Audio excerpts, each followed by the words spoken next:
Hey guys, it's Meltdown and welcome to episode 2 of Track by Track. This time around, it's Jesse James Dupree talking about Jackyl's debut record, Jackyl. This thing turned 30 back in 2022. It was released on August 11th, 1992. I mean, I Stand Alone, Down on Me, When Will It Rain, Dirty Little Mine, The Lumberjack, and a ton more. We're talking about Jackyl's debut record today with frontman, guitar player, businessman, and all-around good guy, Jesse James Dupree, today on Track by Track. This is Track by Track, a deeper look at some of rock's biggest albums from the artists who wrote them, Track by Track. And now, with today's album, here's your host, Meltdown. And there he is, Jesse James Dupree. How you doing, Jess? What's up, my brother? I'm doing all right. Just hanging out here in Detroit City. I brought in all my Jackyl memorabilia for the big show today. Of course, we're going to talk about the debut record. I even brought some booze that I didn't drink yet. So, well, that's a rarity right there. A bottle that's not empty. That's right. That hasn't been cracked open. That's actually from my neighbor's house. It was a Christmas present. I'm like, hey, I need that bottle real fast for some stuff. He thought that we drank it up. We're gonna have to put some iced tea in it or something. But anyways, well, we're gonna go back to the summer of 1995 for you here on Track by Track. And of course, it was August 11th. I'm sorry, 1992. This is from 1995. This broken bar stool here is from 1995. But August of 1992. And that's when the debut record came out. Tell me about that whole experience of dropping a record at that time. Well, I mean, we came out right in the middle of, the whole Seattle thing. I mean, it was a Stone Temple and Pearl Jam and Nirvana. We were label mates for Nirvana on Geffen Records. Yeah. And, it's you can look back now, hindsight being 2020, but, we really, at that time, we didn't really think about it. It was the big Seattle movement. I mean, it was just starting to happen, but it was going on. And really quickly, we found ourselves the odd men out because we were not from Seattle. We were from the far other end of the spectrum, some Southern boys from Atlanta, Georgia. And just went in and recorded a down and dirty, greasy ass rock and roll record, and we were ready to share it with the world.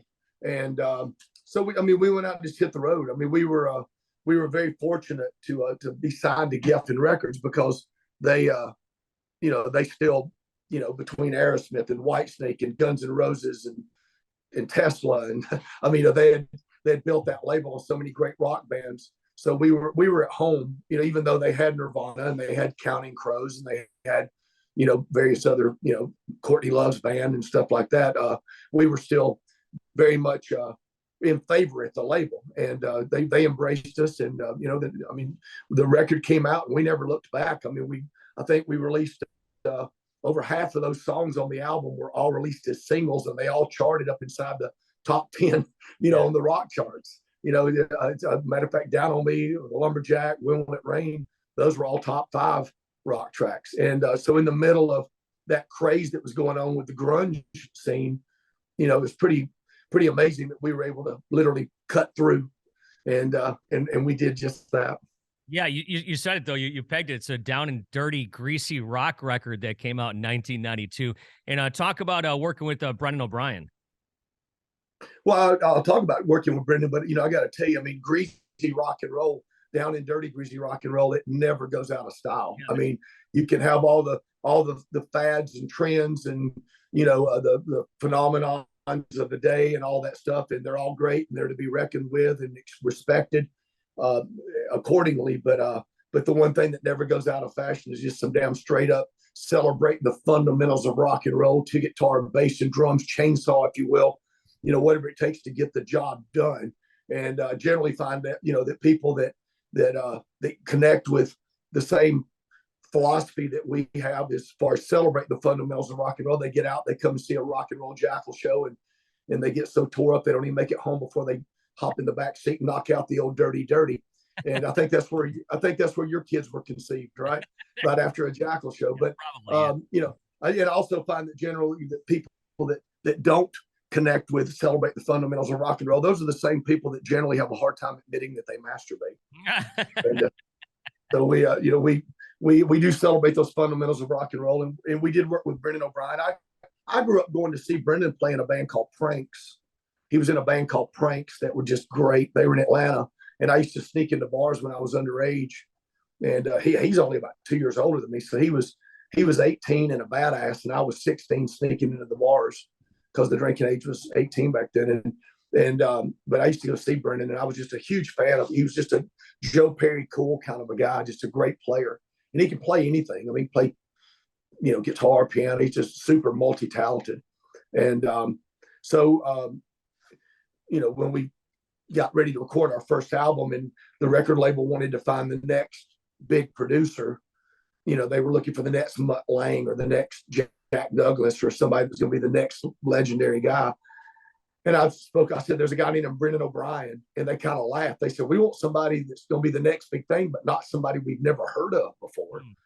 And but they had a meeting with him. And the next thing you know, he was producing our album. And Jackyl actually gave him his first gold album for producing. I mean, obviously the records went on to be platinum and stuff, but we gave him his first award album. Stone Temple was the second, but then he went on to do everybody from Soundgarden to Stone Temple stuff, more Stone Temple stuff, Bruce Springsteen, AC/DC. I mean, he's recorded so many people. He's really a talented guy.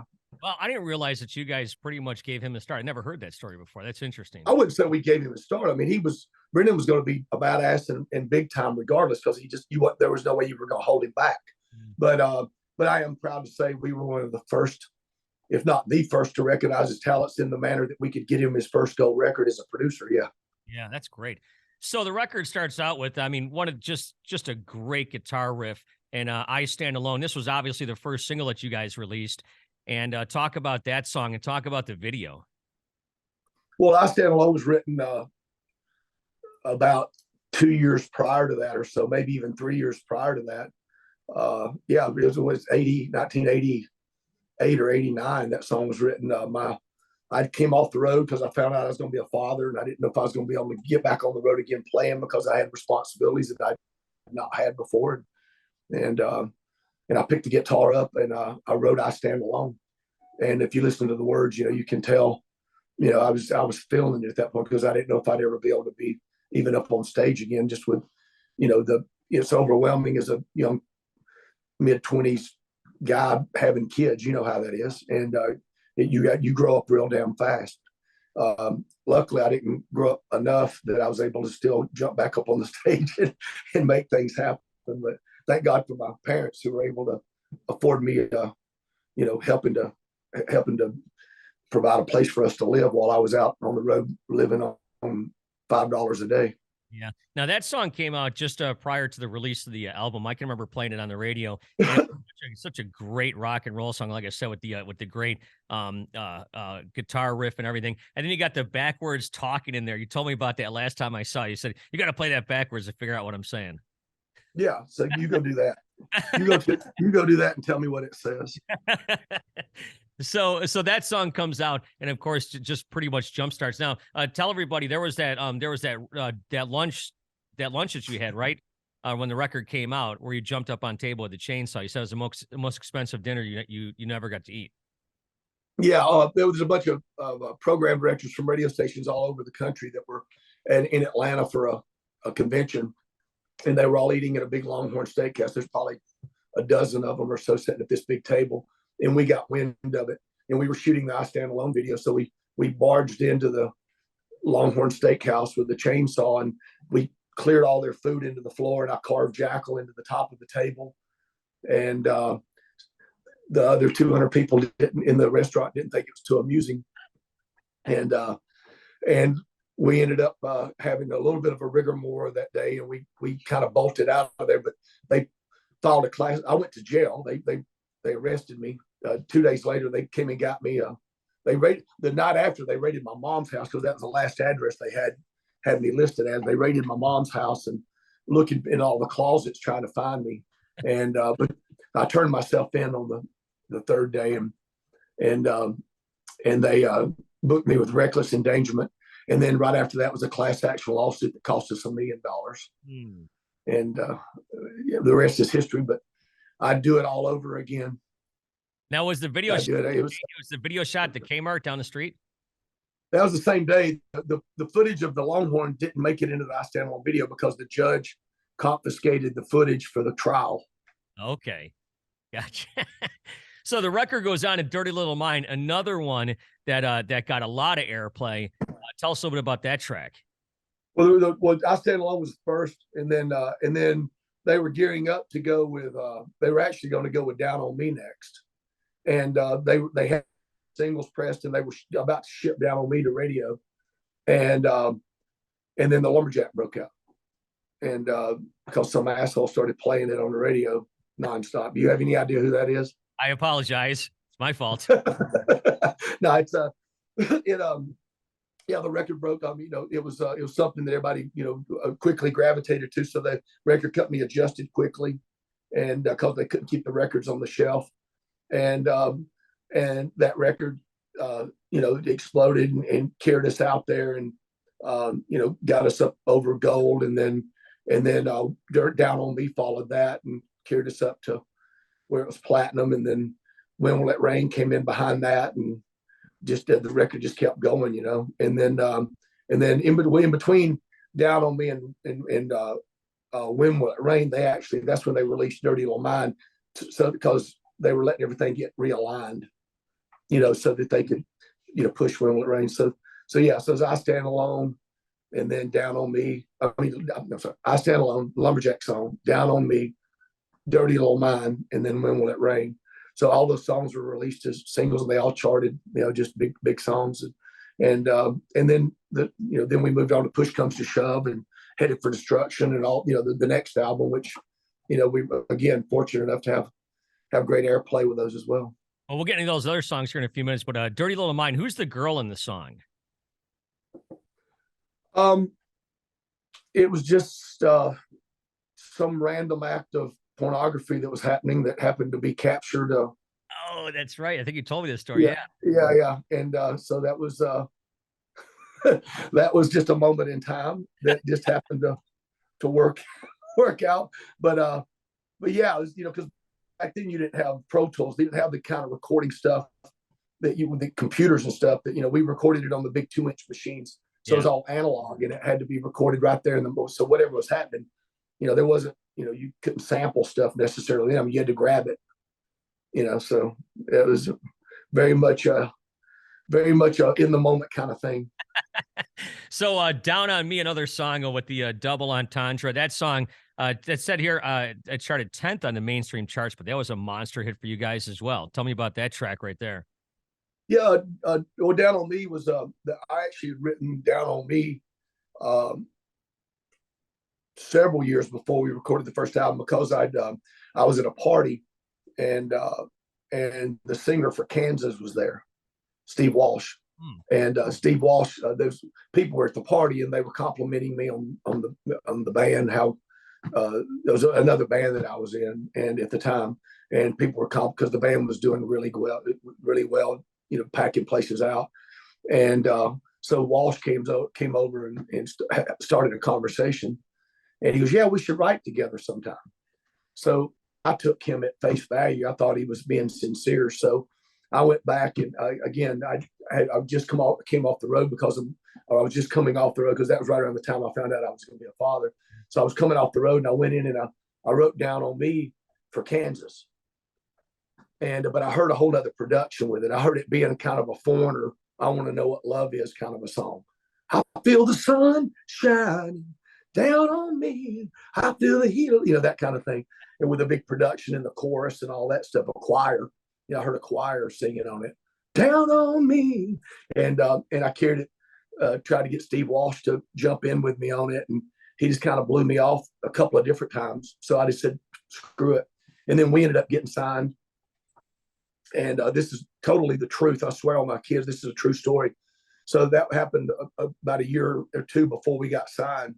And we get signed, and the record company, John Colodner, was sitting in our pre-production studio in Atlanta, and we're in there running he wanted to hear every song that we'd ever written.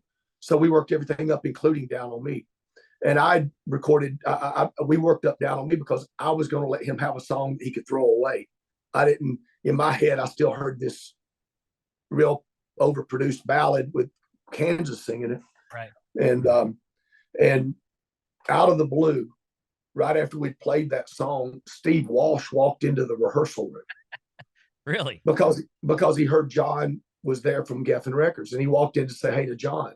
And John was going, look, guys, it's Steve Walsh, Kansas. We're going, hey, Steve. So Steve left, and John goes, how cool is that? Steve Walsh just came in, to see you guys while you rehearsed. I said, yeah, that song that we played a while ago, that Down on Me song? And he goes, yeah. And I said, I actually wrote that for him. And I said, but he blew me off. He didn't ever want to do it, And John goes, well, you know what the moral to that story is, Jesse Dupree? And I said, what's that? And he goes, you've got a hit. He don't. That's right. And that was way before the song was ever released as a single. But John just had a way of knowing. That's why he was the man at Geffen Records, right? Yeah. And John appears in one of your videos. We'll talk about that coming up here in just a little bit. When Will It Rain? Another track that just made huge waves for you guys as well. Tell me about that one.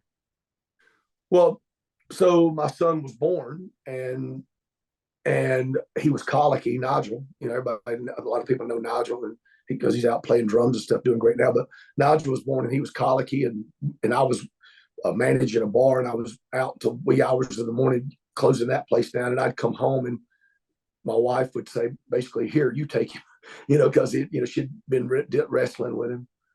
But I'd finally gotten him to sleep, and it was freezing cold outside, and I went downstairs in the basement, because I was living at my dad's house at the time. And I went downstairs in the basement, and I set a little 4-track recorder up on a sewing machine, my grandmother's antique sewing machine. And I sat down there and froze my ass off with a little drum machine and a 4-track recorder, writing When Will It Rain, about the heat being so hot it was burning holes in my shoes. And when will it rain? Basically, saying, when am I going to get a break, kind of a thing. That's what that song's about. And so I wrote that song. So then we get into the studio, and a year later or whatever, and that song ends up making it to the recording session. And Kolodner from the record company, John Kolodner, he goes, you got to change that lyric. He said, nobody wants to know from Rain. And so I rewrote the choruses about 5 or 6 times, and we'd send him down demos of the different choruses. Finally, Brendan, we were finishing the record, and Brendan goes, look, John, it's When Will It Rain? That's what it is. I mean, you don't like anything else he's done. That's what it is. What were the other options? John goes, hell, I don't know. I'd seriously, I mean, I was just throwing so many things against the wall, trying to come up with ideas, And one was Long Way From Home, or it was just whatever, just a bunch of different stuff that can't remember everything. But then the single was released, well into a year plus of the first album, and we'd already had a huge successful record. It was doing great, and the song came out, and it went up the charts and upside the top 10, upside the top 5, and whatever. It's doing great, and the floods broke out up and down the Mississippi River.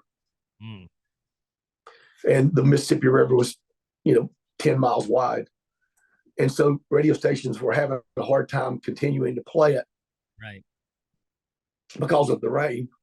And so we ended up not hitting number 1 with that. We thought that was going to be a number 1 single. We'd even done crossover versions of it and everything, because it was so researched, so great. I mean, the research on the song was incredible. But radio stations stopped playing it because they had rained for 60 days straight. And John calls me up. He goes, see, I told you, nobody wants to know from rain. He had the last laugh on that one. Yeah. Redneck Punk is the first song on the record that was not written by you that I know of. Jeff Worley and Ronnie Honeycutt says got the writing credits on that one. So what was that all about? Well, Ronnie was singing with Jeff and them before I did. I was booking when I was off the road when Nigel was born, and I was booking them in to play a bar that I was managing. They had Ronnie was singing with him. He's a great guy, and really great guy. But I would sit in with them and sing. They wanted to play some of my, they wanted to play I Stand Alone. They wanted to play, some of these original songs that I had prior, to Jackyl. And so I gave them a little cassette tape. So I'd get up and sing some of my songs with them, and some cover songs, and the place would just pack out. People wanting, you gonna get up and jam with them? Y'all gonna jam? Because it was just a good chemistry.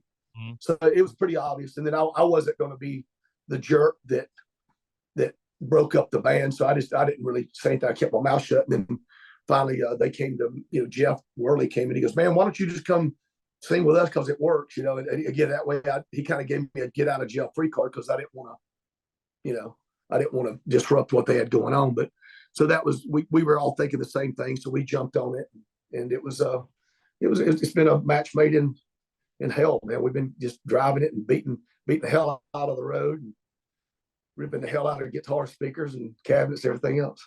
That last line when you go, shut up, how many times did that take? I was so full of piss and vinegar back then. I mean, that was the easy part. I mean, getting me to calm down and actually sing, because I was just so jacked. I mean, I was ready just to scream it all under the tape. And but we were very honest about where we came from and who we were. And I don't think we ever, we didn't go into the studio and try to be something we're not. And going back to Brendan, Brendan was the perfect guy to capture that, because he's a guy that just believes in letting it rock. And Redneck Punk will actually come up later on in the record. We'll talk about that. But as the first side closes, the Lumberjack, obviously we were talking about it earlier, but the story goes that we were playing I Stand Alone at the radio station I was working at in Buffalo, and my boss threw me the CD and said, play something else off this record. So I listened to it. And of course I have to play a song with a chainsaw on it. And I'll tell you what, dude, to this day, I've never seen the phone lines light up so fast.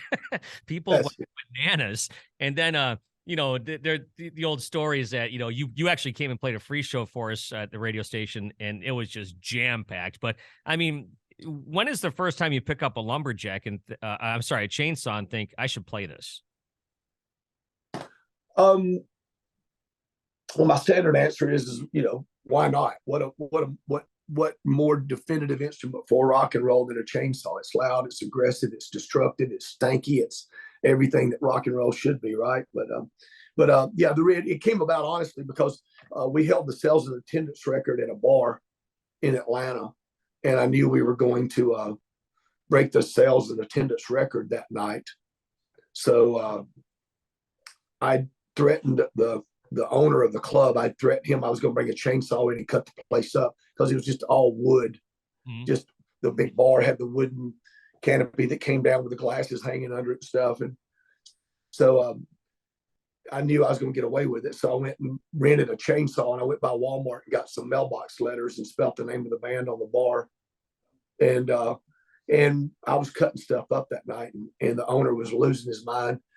He was an excitable guy, and it didn't help that he didn't shy away from doing cocaine. So he could be wound tight, but he didn't fire us because we were making too much money. And but at the end of the night, we were all jamming, and it was customary at that place, you get other guitar player buddies up and let them jam. And so you'd jam on something, a blues tune or something. And so all the guitar players were taking turns playing their lead break, showing off for the girls. So I pulled one out bigger than theirs and jammed on the chainsaw. And then I carried it back to the touring place and forgot about it. And my dad happened to be in the audience that night. He goes, "You need to keep doing that." And I said, "Yeah, whatever." And about 2 weeks later, he shows up in South Carolina in a car. And my dad never rode in a car. He was always on his Harley. And so it was rare to see him in a car. But he opened up the trunk of the car, and he pulled out a brand new chainsaw and said, "You got to keep doing that." No kidding. And so then you go to record that song, and tell everybody about the studio. Yeah, we recorded the record in the Captain and Tennille's studio. The 70s hits. Love will keep us together. Those, and Muskrat Love, and all those the big hits that they had. They also had the Captain and Tennille TV show, a variety show that used to come on. And this is in California. But they owned it. Yeah, they in Canoga Park, just in the valley, right, just north of Hollywood. And but Guns N' Roses recorded Appetite for Destruction there. Motley Crue recorded there. Aerosmith recorded. I mean, everybody and their brothers recorded at that place. When we were recording our first album, the Traveling Wilburys were across the hall from us, and Ted Nugent, the Damn Yankees, were down the hall. Wow. So it was a very rock and roll studio. It was a great place. And that's where I saw my first Beatle with George Harrison. But anyway, so yeah, and at night when everybody would leave, we'd go up into the attic the captain and still had a bunch of props from their TV show. So the captain had a big captain's hat and just crazy stuff. And we had went and bought 40 chickens and roosters, and we let them loose in the studio. The whole time we were recording the record, the chickens and roosters were running around the studio. And at night, they would all go into this old drum booth that we didn't use. It's just an old 70s drum booth that they used to put the drums in to isolate them back when they would record stuff in the 70s. And so at night, they would go in there and roost. And every night we would record the Lumberjack song because it had to be captured live.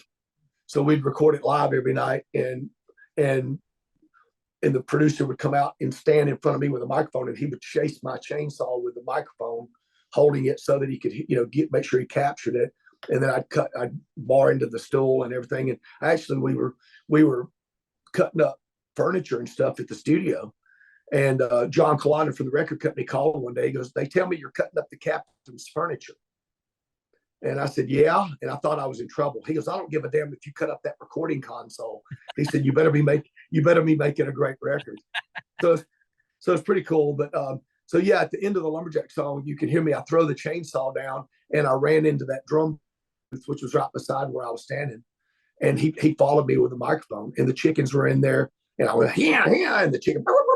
But all those were real. I mean, again, all that had to be recorded in real time because of the way it was back then. But so it'd be Dirty Little Mind or whatever. It was just all done right there in the studio. Now, you mentioned John Klodner a bunch of times already. Well, he was in that video for the Lumberjack.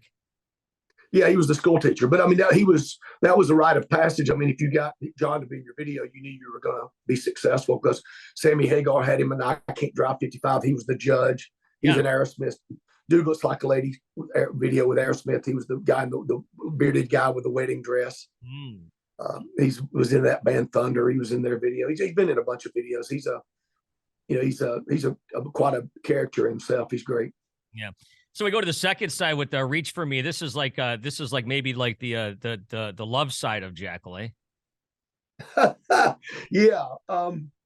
That's probably, I was reading an article with Angus Young from AC/DC, and he was talking about I guess it's the last song on the Back in Black album. I think it might have been Back in Black. It was one of their albums. It might have been Highway to Hell. It's either Highway to Hell or Back in Black. But he was talking about, I think it was Highway to Hell, maybe, that the last song on the record was.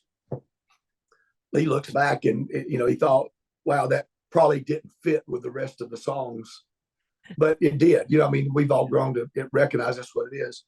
And Reach for Me was, although it's I love the song and I think it's great, but it was probably the one song that I felt was a little different than the rest of them. But it went on there, and it had a great chorus. I mean, it was a big song, a real big production song with the vocals and everything. There's a lot of work, and it's up there. It's range wise, it's up there. It's in the key of B. It's in the key of B. So it's up there. Yeah, because if I'm not mistaken, if memory serves me, one of the songs you're singing really low throughout the whole song, maybe Brain Drain or Back Off Brother. You're kind of you're singing over the bass line. I'm trying to remember now as we're just talking here. But probably Brain Drain, yeah. We'll get into that here in just a few. Back Off Brother. Tell me about this song. I have a couple notes on it myself, but just give me your memories and your thoughts on writing that song. We've been playing Back Off Brother recently, and people just, I mean, the response has been incredible. It's just one of those tracks on the first album, but it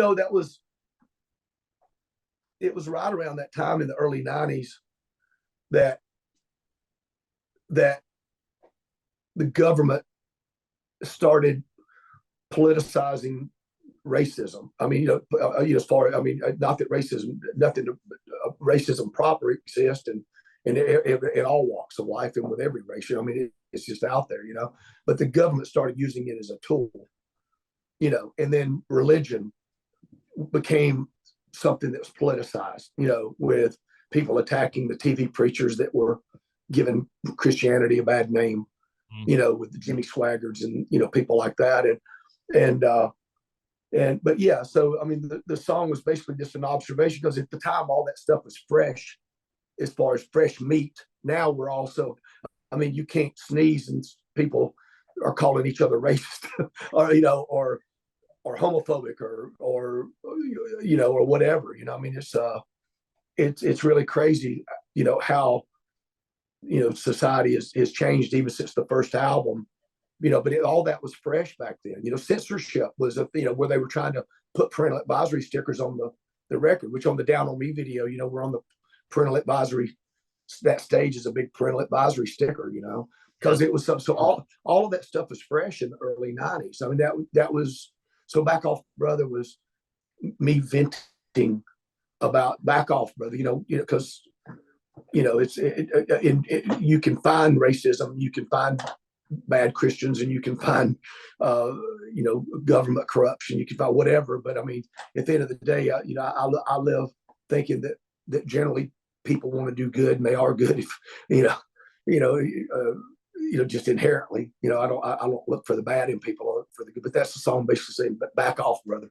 Yeah, that's probably as political as you get on this album. Yeah. So it goes into a brain drain. Telling Uncle Sam to kiss my ass. Yeah. Right. Yeah, that's right. Exactly. Going into a brain drain. Jeff Worley and Jimmy Stiff wrote this song. Tell us about that one.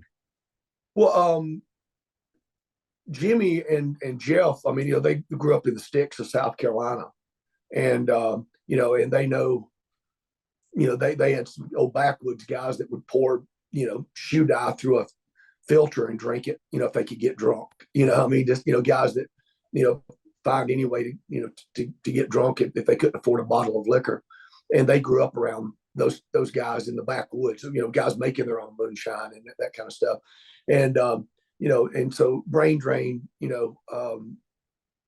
was kind of a common term used in the South, and especially with some of you could get poison from drinking moonshine out of a still. But I mean, obviously Jeff would do a much better job of sharing where they were at when they wrote it. But it wasn't hard for me to wrap my head around it and sing it with everything I had. It was a great song. Yeah, and that's one where you actually bring up the redneck punk again, so it kind of comes back. Yeah, and I get to play. I played harmonica in it, so that was fun. Yeah, and that song has a strange ending. What was that? Was that one of your guys' decision in the studio? Well, so much of the stuff we did was. I think it kind of started to fade out, and it was almost gone, and it came back up real fast, or something like that. Yeah, because we couldn't. We didn't know if we were going to just fade it out because it was a long ending, or if we were going to end it because we had to play it live. It was all captured in the moment. Yeah. So the Brendan just faded it down and then had it. So we kind of got the best of. We faded it and had a big ending. So that's called having your cake and eating it too. Yeah.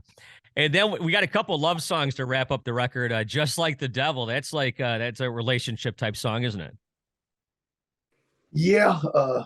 Just again, that was you talked about a song that was just full of fire and brimstone, and another ball buster. I mean, that's in the key of F sharp. I mean, that's another one that's up there. I mean, as far as range wise, so it's not hard to power up really good on that one, and the lyrics seem to require it. You've had a couple of songs just like this one. What's that? I may be drunk, but you ain't right. Is it? What was? Just because I'm drunk don't mean you're right. Yeah. I've been diving in this record so much all over the weekend. I forgot which one it was. So, and then we wrap up the album with, just a pure classic. She Loves My Cock. How many times have you played that one live? Well, I mean, we've played it live every single. I mean, we played it live every single show for 25 years or so. I mean, we change it up. I mean, it depends. I mean, if we're doing a NASCAR event, we don't play that song. Right. I mean, we pick and choose.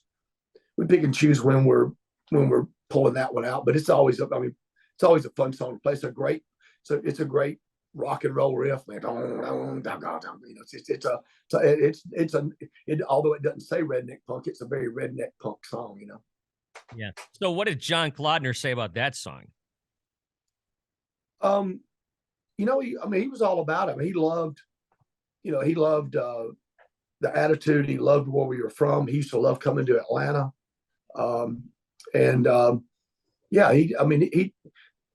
That guy just, I'm telling you, we were so blessed. He was our Jesus, I mean, there's nobody, I mean, we knew we were broke, dirt poor. I mean, dirt poor and broke. And we had showcased for all the major labels. And they were all calling us, wanting to sign us. I mean, we had Simon Potts, who had signed like, I think U2 or something, a bunch of big, we had Jason Flom, from Atlantic Records. I mean, he was calling. I mean, I was having to live at my dad's house because I couldn't afford to stay anywhere. And Jason Flom called my dad's house wanting us to sign with Atlantic. And I literally told him, I told all of them, we want John Colodder to sign us. If he passes, I'll call you back. And we were hungry and dirt poor. But so confident that we knew what we had. And so we didn't jump at the first record deal. We had major label heavyweights. Jason, Kid Rock, Matchbox 20. The guy's the mega A&R guy. I think he has Avenged Sevenfold now, but he's a mega music titan. And same thing with Simon Potts and all these other people that were Nick Turzo, all these other people that were coming to see us. But we were like saying, no, we're good. We're going to get signed by John. And we didn't know how we were going to get signed by John. He hadn't seen us or nothing. I had to threaten our music attorney. I threatened him physically. I'm not ashamed to say this, but I probably shouldn't say it legally, but I threatened him. I threatened to go to Nashville and find him and tar and feather him if he did not deliver John Colodder. And he did. John signed us on the spot. So John carried us they told us, they said, John's going to come see you play. Don't expect him to stay for the whole show. Don't expect to get to eat dinner with him or anything, because he's just in and out, and you probably won't even get a chance to meet him because he's probably just pop in and out. So we said, okay, just as long as he pops his head in and out, we'll be okay. And he ended up showing up. He watched the whole show. He came down front with that notepad of his, a little leather binder note thing that he made. So that Sammy Hagar and Steven Tyler, everybody talks about John's notepad. So he came and he made notes while we were on stage. He came back into the dressing room after the show, so we got to meet him. And then he says, I want to take you guys to lunch tomorrow. So we were going to get to eat with him. So anybody that was wanting to take us to eat, those record company guys, we were making them take us to big fancy dinners because we were, hungry and broke. And so we'd go to expensive places. But John goes, I'm going to take you guys to eat lunch tomorrow. We said, okay, great. So we thought, well, if nothing else, we'll get a big meal out of it. And he goes, meet me at the food court at the mall. So we met him at the Lennox. Well, luckily they got a decent food court. So we sat in a California pizza kitchen and we sat down. And he goes, I'm going to sign you guys under two conditions. One, you don't come off the road. You got to stay on the road. And we were like, yes, because we didn't want to get pulled off the road. A lot of guys would pull you off the road and make you go write a bunch of songs. We'd already written a bunch of songs. He goes, you don't come off the road. You got to stay on the road. And we said, okay. And he said, the second thing, he looked at me and goes, you got to lose 7 pounds. It wasn't 5, it wasn't 10. It's 7. For somebody, you got to lose 7 pounds. And he goes, I want you to look hungry. And so I sat there while they ate lunch and I didn't eat. Really? Yeah. Wow. So, and by the way, I probably weighed about 155 pounds at the time. Yeah. Yeah. How many songs did you write for this record that didn't make the record? There was probably another double amount of songs that, some of which, Secret of the Bottle ended up making it on a record eventually. Yeah. Trying to think of what else eventually made something. There was a couple of bonus tracks, a song called Walk in Change that you can find that's out there. It was a B-side to When Will It Rain, I think, the single. So there's a handful of songs. There was another live version, I think, of Redneck Punk that we recorded in Seattle, and the guys from Nirvana was at the show, and we broke into I Stand Alone, and they started slam dancing, and Nirvana got kicked out. They got kicked out of a Jackyl show? They got kicked out of a Jackyl show for slam dancing. Yeah. And so I ran over to the road manager and I said, you got to let them back in. And so he went over to the side door, kicked it open, and they came back in and stood on the side of the stage, and they were drinking draft beer out of gallon milk jugs. Mm. Yeah. And we ended up having to help Kurt get to the car that night. And I mean, sitting in Courtney Love's lap like a baby. It's kind of funny, but yeah, it's that was all crazy. Again, that was all before everything had really broke for either one of us, Yeah, no kidding. Real fast, last thing here for you. Tell me about the cover artwork and the back artwork of the record. Whose idea was that? That album cover, it was a discussion that we all had. And I was meeting with a guy named Michael. I'm trying to think of his last name. His credits are on the record, but he was the art director. And we were talking about having an album cover of all of us as dogs. And if you look on the back, there's a photo shoot we had done. So we did a photo shoot, and that drawing of the dogs is mimicking the photograph on the back of the album. And there was actually other photos from that shoot on the inside of the sleeve of the vinyl. And but the artist that did that was the guy that originally drew the Smoking Joe Camel cartoon for the Camel cigarettes. Oh, really? I didn't know that. Yeah, it's a French guy. And Johnny Dare, my buddy Johnny out of Kansas City, the radio guy down there, Johnny found it, tracked it down within the last couple of years. He tracked that guy down and bought it from him and sent it to me. So I've got the original painting from that Jackyl album. Wow, that's cool. So is that like a bigger record, a bigger picture? It was actually done pretty close to size. I mean, it was done because he had to draw it and then they had to photograph it. Okay. So it was he painted it and then they shot it. And however they did that. And but yeah, so the actual original painting was close to album size. Well, Jesse, thanks so much for doing Track by Track here with me. Of course, August 1992, that debut record came out, and it's been a whirlwind ever since. We've been very blessed, and it's all because of the people that support, our diabolical lifestyle of rock and roll. I can't tell you how much we appreciate everyone. I mean, look how long you and I've been tight with each other. I mean, you've been along this whole ride with us, and you've seen so many shows, and you and I've done so many interviews, and we just don't take it for granted. I mean, we value all of our relationships with the likes of you and everybody that's standing in front of the stage every night, not coming to see the Jackyl show. You come to be part of it, right?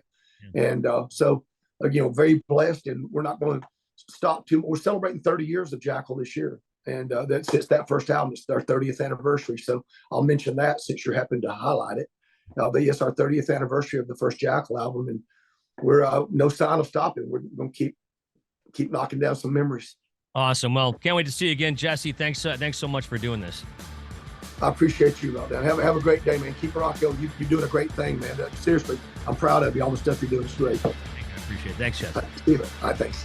And there it is, the story of Jackyl's debut record, Track by Track, as told to us by none other than Jesse James Dupree. Hey, thank you guys so much for watching. Don't forget, episode 1 of Track by Track is up as well, as Brent Smith talks about Shinedown's first record, Leave a Whisper. In the meantime, I'm Meltdown. Thank you so much for watching and listening to Track by Track.